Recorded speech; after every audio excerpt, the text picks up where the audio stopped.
என்னடா இது! இந்த தள்ளி போகாதே பாட்டுல வர மாரி நம்ம ராஜாவ வந்து பறக்க வுட்டாங்க 4வது எபிசோடு எண்டுல. இந்த 3 எபிசோடு எப்படி போகுதோ இல்லையோ, இந்த கடைசி எபிசோடு இருக்கு தெரியுங்களா? அத ஃபினிஷ் பண்றப்போ மட்டும் பயங்கர சஸ்பென்ஸா தான் வந்து முடிக்கிறாங்க. அடுத்த வாரம் எப்போ வரும்? என்னதான் நடக்கும்? அப்படிங்கிற மாரி நம்மள யோசிக்க வச்சுர்றாங்க. சரி ஓகே வாங்க இந்த 4 எபிசோடும் ஃபர்ஸ்ட்லேருந்து ரிவ்யூ பண்ணிடலாமா?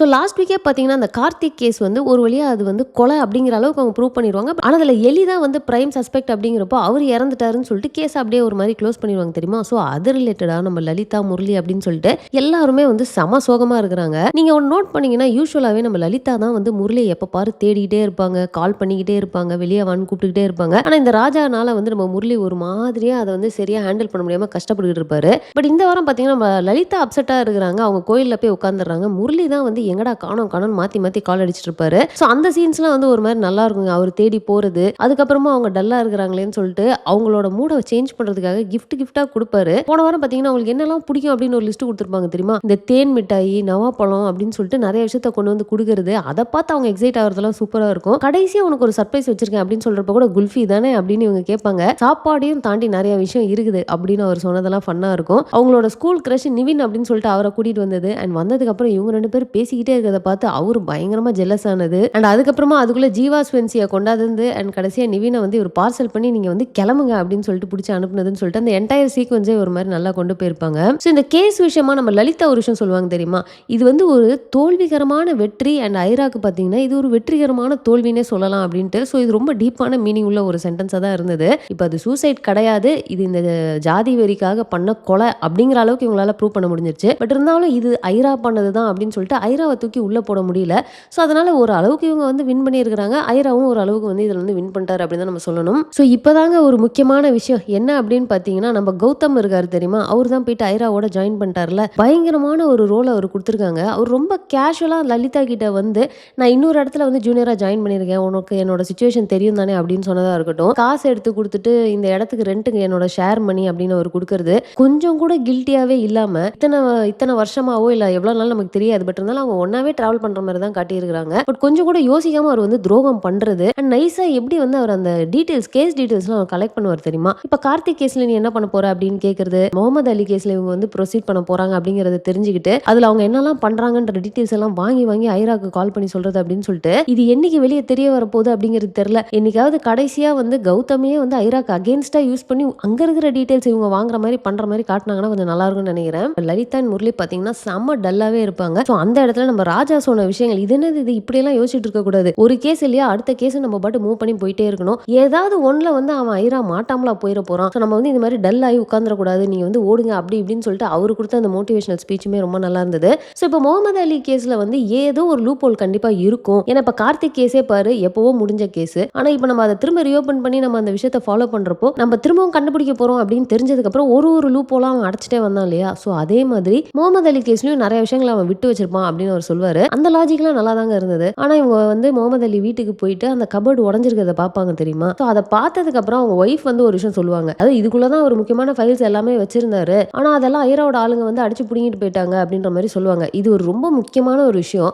இதை ஏன் நீங்க சொல்லல அப்படின்னு கேட்டா, இல்ல அவங்க வந்து குழந்தைங்களை ஏதாவது பண்ணிடுவேன்னு மிரட்டிட்டாங்க அதான் சொல்லல அப்படின்னுவாங்க. எனக்கு இதுல என்ன புரியல அப்படின்னு பாத்தீங்கன்னா, ஆல்ரெடி இவங்க வந்து கேஸ் போட்டு நடத்திக்கிட்டு இருக்காங்க. கோர்ட் வரைக்கும் போயாச்சு. நிறைய விஷயங்களை வந்து ப்ரூவ் பண்ணியாச்சு. பட் அப்பெல்லாம் மிரட்டாத ஐரா வந்து இந்த ஃபைல்ஸ் எடுத்துட்டு போனதுக்கு ஏன் வந்து மிரட்டிட்டு போனாருன்னு சொன்னாங்கன்னு தெரியல. சரி அதை கூட விட்டுருவோம். இந்த விஷயத்தை அவங்க சொல்லனா கூட பரவாயில்ல.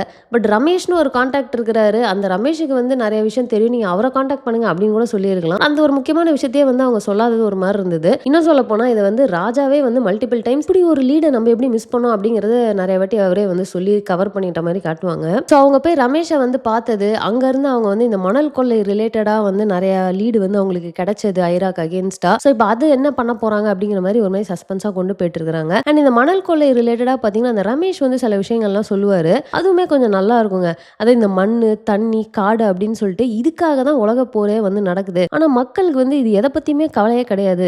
இது எல்லாமே ஈஸியா கிடைக்குது அப்படின்னு சொல்லிட்டு அவங்க நம்பிக்கிட்டு இருக்கிறாங்க அப்படிங்கிற மாதிரி ஒரு விஷயம் சொல்லியிருப்பாரு. அது ரொம்பவே வந்து ரியலான ஒரு விஷயம். அதை வந்து கரெக்டா கொண்டு வந்து இந்த இடத்துல வச்சது ரொம்ப நல்லா இருக்கும். இதை தாண்டி பாத்தீங்கன்னா நம்ம ராஜா அண்ட் நீலா அவங்களோட போர்ஷன் வந்து ரொம்பவே சூப்பரா வந்து கொண்டு போயிட்டு இருக்காங்க. ரொம்ப அழகா வந்து அது ஒரு ஃப்ளோவா வந்து போயிட்டு இருக்கிற மாதிரி காட்டுறாங்க. ஸோ அவர் வந்து பாத்தீங்கன்னா லாஸ்ட் வீக்கே சொல்லியிருப்பாரு இந்த மாதிரி நான் வந்து இந்த ஒரு கேஸ் விஷயமா வந்து லேட் ஆயிரும் எனக்கு வரதுக்கு நான் என் வீட்டுக்கே போறேன்னு சொல்றப்போ நீலா இல்ல பரவாயில்ல இங்கே வாங்க அப்படின்ற மாதிரி சொல்லிடுவாங்க இல்லையா? ஸோ அவன் வந்து ராஜா அந்த கேஸ் முடிச்சுட்டு வீட்டுக்கு வரது டல்லா இருக்கிறத பார்த்துட்டு நீலா வந்து ஏன் என்னாச்சு அப்படின்னு கேட்கறது. அண்ட் ராஜாவும் பார்த்தீங்கன்னா எல்லா விஷயத்தையுமே வந்து ஷேர் பண்ணிருவாரு. சாப்பிட்டீங்களா அப்படின்னு கூட இவங்க கேட்பாங்க. இல்ல அப்படின்னு சொன்னோனே, நான் தோசைய வேணா ஊத்தி தரேன் அப்படின்னா, இல்ல வேணவே வேணாம் அப்படின்னா, அப்புறம் நீங்க லேட்டா பீட்சா ஆர்டர் பண்ணி சாப்பிடுவீங்க அப்படின்னு சொல்லிட்டு அந்த கான்வர்சேஷன் ரொம்பவே சூப்பரா இருந்திருக்கும். இவர் வேணான்னு சொல்லியும் அவங்க பார்த்தீங்கன்னா போயிட்டு ரவைய வறுத்துட்டு இருப்பாங்க. நான் கூட உப்புமா பண்ண போறாங்க போல. இதுக்கு தோசையே பரவாயில்லையே அப்படின்னு யோசிச்சுட்டு இருந்தேன். கடைசியில பார்த்தா முந்திரியெல்லாம் வறுத்து போட்டு கேசரியா வந்து கிண்டிட்டு இருப்பாங்க. இது வந்து அவரோட ஸ்ட்ரெஸ் பஸ்டர் கேசரியாமா. ஸோ அந்த அளவுக்கு வந்து அவங்க 2 பேரும் மாத்தி மாத்தி கேர் பண்ணிக்கிறாங்க அப்படிங்கிறது வந்து நல்லாவே தெரியுது. அண்ட் அடுத்த நாள் பார்த்தீங்கன்னா நீலாவுமே லேட்டா எந்திரிச்சிருவாங்க. எல்லாருமே லேட்டா எந்திரிப்பாங்க. பட் இருந்தாலும் பார்த்தீங்கன்னா கல்ல கொண்டு போய் அந்த ஜார்ல வந்து போட்டுருவாங்க அவங்க. ஆனா அதையும் தாண்டி நடுராத்திரி யாருங்க போயிட்டு ஃப்ரிட்ஜ திறந்து ஐஸ் வாட்டர் எடுத்து குடிக்கிறாங்க எனக்கு தெரியல. நீலா போயிட்டு அந்த மாதிரி குடிக்கிற மாதிரி ஒரு சீன் இருக்கும் தெரியுமா? அப்ப ராஜா கரெக்டா கிச்சனுக்கு வருவாரு. இடிச்சு வந்து இவங்க விழ போறப்ப அவர் பிடிச்சிருவாரு. ஸோ இதுக்குமே பார்த்தீங்கன்னா நீலா வந்து கல் எடுத்து போட போறேன். ஏன்னா நீங்க வந்து நான் என்ன டச் பண்ணக்கூடாது, ரொமான்டிக்கா பார்க்கக்கூடாதுலாம் நான் சொல்லியிருக்கேன்ல அப்படிங்கிற மாதிரி ஒன்று சொல்றப்போ நம்ம ராஜா சொல்றது வந்து நல்லா இருக்கும். ஒன்று பண்ணலாம், நீ வேணா திரும்ப வா, இதே மாதிரி இடி, நான் வந்து உன்னை பிடிக்காம விட்டுறேன், கீழே விழுந்து உன் மண்டை உடையட்டும், அதுக்கப்புறமா நான் வந்து எதுவும் கண்டுக்காம போயிட்டே இருக்கேன் பரவாயில்லையா அப்படின்னு சொல்லிட்டு அவர் சொன்னது. ஸோ இவங்களோட போர்ஷன்ஸ் பார்த்தீங்கன்னா சூப்பராக கொண்டு போயிட்டு இருப்பாங்க. அண்ட் ஈவன் இந்த ஸ்மோக்கிங்கை கொண்டாந்து இங்கே வந்து இன்சர்ட் பண்ணது நல்லா இருக்கும். ராஜா வந்து தனியாக போயிட்டு எப்படியாவது யாருக்கும் தெரியாம ஸ்மோக் பண்ணலாம் ஸ்மோக் பண்ணது. அண்ட் சத்யாவை பார்த்தீங்கன்னா ஆட்டோல ஏத்துறப்போ அவங்க ஃப்ரெண்ட்ஸுக்கெல்லாம் அந்த ஸ்மெல் வந்தது. அதை அவங்க கேட்க போய் நம்ம சத்யா செம்ம அப்செட் ஆகி வீட்டுக்கு வந்து அழுது என் ஃப்ரெண்ட்ஸ்லாம் என்ன புள்ளி பண்றாங்க, இந்த மாதிரி ஸ்மோக் பண்ணா சீக்கிரமா செத்துருவீங்களாமே அப்படின்னு சொல்லிட்டு சத்யா அழுதது. ஆனா அந்த இடத்துல நம்ம ராஜா வந்து ரியலைஸ் பண்ணிட்டு எனக்கு எதுவுமே வேணாம், இதுக்கப்புறம் நான் ஸ்மோக் பண்ண மாட்டேன்னு சொன்னதோட அந்த கல்லை எடுத்துட்டு போய் அவரே வந்து அந்த ஜாருக்குள்ள போட்டுட்டு போனதுன்னு சொல்லிட்டு அந்த சீக்வன்ஸ் ரொம்ப அழகா இருக்கும். அந்த சீரீஸ்க்கு மட்டும் அப்படின்னு இல்லாம பாக்குறவங்களுக்கும் வந்து நிறைய மெசேஜஸ் கன்வே பண்ற மாதிரி இருந்தது. இன்ஃபேக்ட் இதை சின்ன பசங்க பார்த்தாங்கன்னா அவங்களுக்கும் இது தோணும், அவங்களும் அவங்க வீட்டில் இருக்கிறவங்க ஸ்மோக் பண்றப்போ பார்த்து இந்த விஷயத்த வந்து சொல்றதுக்கு நிறைய சான்ஸ் இருக்கு. ஸோ இந்த மாதிரி விஷயங்கள் பார்த்தீங்கன்னா இந்த வெப் சீரிஸ்ல ஸ்டார்டிங்ல இருந்தே அங்க இன்சர்ட் பண்ணிட்டே வராங்க. அது ரொம்ப நல்ல விஷயமா இருக்கு. அண்ட் ஃபைனலா நம்ம வந்து 4வது எபிசோட் முடிச்சதை பத்தி ஆல்ரெடி பேசியிருப்போம். என்ன அப்படின்னா நம்ம ஐரா கிட்ட வந்து இந்த கௌதம் நியூஸை பாஸ் பண்ணிடுவார் இல்லையா,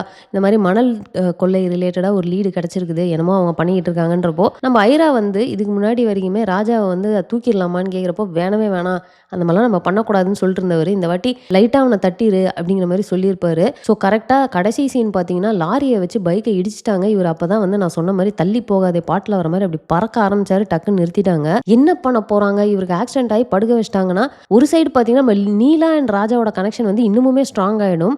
பட் இன்னொரு சைடு பார்த்தீங்கன்னா வந்து நம்ம லலிதா கௌதம் கிட்ட வந்து நல்லா மாட்டிப்பாங்க. முரளி தான் எல்லாத்தையும் ஹேண்டில் பண்ற மாதிரி இருக்கும். ஸோ இது எப்படி கொண்டு போறாங்க அப்படிங்கிறத நம்ம வெயிட் பண்ணி தாங்க பார்க்கணும். இதை தாண்டி ஜீவா காமெடி பார்த்தீங்கன்னா பெருசாலாம் வரலங்க. இந்த ஏலியன் பவர் வந்துருச்சு, காஸ்மிக் கனெக்ஷன் ஒர்க் ஆகல அப்படிங்கிற மாதிரி கொஞ்சம் சொல்லிட்டு இருந்திருப்பாரு. அந்த அளவுக்கு பெருசா பிளாட்டை வந்து அது டிஸ்டர்ப் பண்ணல, ஓரளவுக்கு ஓகேவா தான் போயிட்டு இருந்தது. ஸோ ஓவரால் பார்த்தீங்கன்னா இந்த வாரம் 4 எபிசோடுமே நல்லா தான் இருந்துச்சு. ஸோ நீங்க ஆல்ரெடி பார்த்துட்டீங்க அப்படின்னா நீங்க என்ன ஃபீல் பண்றீங்க அப்படிங்கிறத மறக்காம கமெண்ட்ல போட்டுருங்க. ஸோ அவ்வளோதான் இந்த வீடியோ நான் இதோட முடிச்சுக்கிறேன். இந்த வீடியோ உங்களுக்கு பிடிச்சிருந்தா லைக் பண்ணுங்க, உங்க ஃப்ரெண்ட்ஸ் எல்லாருமே ஷேர் பண்ணுங்க, மறக்காம சேனல் சப்ஸ்கிரைப் பண்ணி என்ன சப்போர்ட் பண்ணுங்க. நெக்ஸ்ட் ஒரு இன்ட்ரெஸ்டிங்கான வீடியோல உங்களை மீட் பண்றேன். தேங்க்ஸ் ஃபார் வாட்சிங். Bye by.